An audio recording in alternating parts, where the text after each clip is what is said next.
ወዲያፎም ፈርዖን አያድንህም ክንፏ ሰፋ የጥፋት ካራ ይዞ እንቅልፋቶ ደከመ አብዝቶ ጣረ ሞከረ ባተነ ባከነ አደራጀ አስታጠቀ አሳመጸ እቅዱ መስመር ቢስት እንዳሰበው ሳይሆን ሲቀር ተስፋው ሲጨልም በመጨረሻ ፊቱን ወደ ፈርዖን ማዞር ነበረበት። አሁንስ ተስፋዬ ማን ነው? ግብጽ አይደለችምን? አይነት ከንቱ ሳቤ ይዞ በአደባባይ የመከሰቱ ትርኢት ግልጽ ቢሆንም ያህያ ባል ከጅብ እንደማያስጠል ግን መካሪ ያገኘ አይመስልም። ፈርዖናውያን አሁን ላይ አብዝተው ሊፈሩ እናም ሊያከብሩት የሚያስችል ቁመና ላይ መሆናችንን ዘንግቶታል። መስታወት ቤት የሚኖር ቀድሞ ድንጋይ አይወረውርም አይደል የሚባለው? ዛሬ እኮ ታሪክ ተቀይሯል። የግብጽ ህልውና በኢትዮጵያ መዳፍ ላይ መሆኑን የፈርዖን ልጆች ሳይሆኑ መላው ዓለም አውቆታል።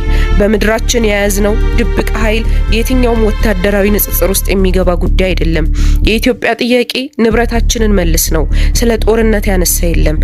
የስህተት ሳይሆን በሽፍጥ የተያዘ የሀገር ንብረት አለ። በሀገር በቀል ጠላቶች ሴራ ተሰጥቶ ዛሬ የግመል መጠጫ የሆነ ንብረት በሰለጠነ ሳይሆን በጫካ ህግ ተጎንጉኖ በጨለማ በተፈጸመ ሴራ የኢትዮጵያን መተንፈሻ በር ለ30 ዓመታት ዘግቶ ይዟል። ወትሮም ህግን የማያውቃት ሊያከብራት አይችልም። ህግ አውጪ በሌለበት ምድር ስርዓት ማስፈጸም ትርጉም አልባ ይሆናል። የሚገባውን ቋንቋ አናግሩኝ የሚለው ለዚህ ነው። ፍቅር ስንል ጥላቻ፣ ወንድም ስንል ጠላት፣ ሰላም ስንል ወደ ጦርነት ለመገፋፋት ይሞክራል። ለድንቁርናው ምክንያት ባይኖረውም የፍርሃቱ ምንጭ ግን ግልጽ ነው።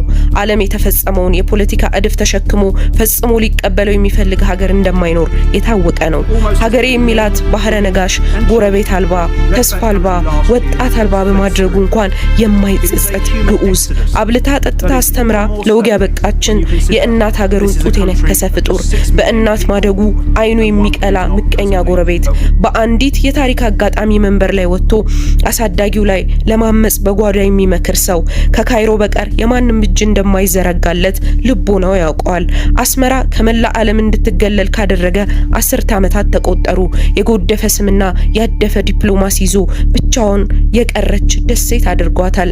ጎረቤቱን ከግራና ከቀኝ እንደ እብዱሻ እየተናከሰ ይህችን ደቂቅ ምድር ዘመድ አልባ አድርጓታል። ከሰሞኑ ደግሞ አጃይብ ያሰኘ ወሬ ከወደ ካይሮ ሰማን። አዛውንቱ እገዛ ፍለጋ ሄዶ ባለበት የባህር በር ጥያቄ ማንሳት እንደማይገባን ግብጽ ነግራናለች። ስልብ በጌታው ንብረት ይፎክራል ይባል የለ። እርግጥ ከካይሮ እገዛ ዛሬ ጀመረ አይደለም። የዘውትር ህልማቸው ኢትዮጵያን ማዳከም ነውና ሁለቱም የኢትዮጵያን ደመኞች እጅ ጎትታ ለመንበር እንዳበቃቻቸው እነሱም አይክዱትም።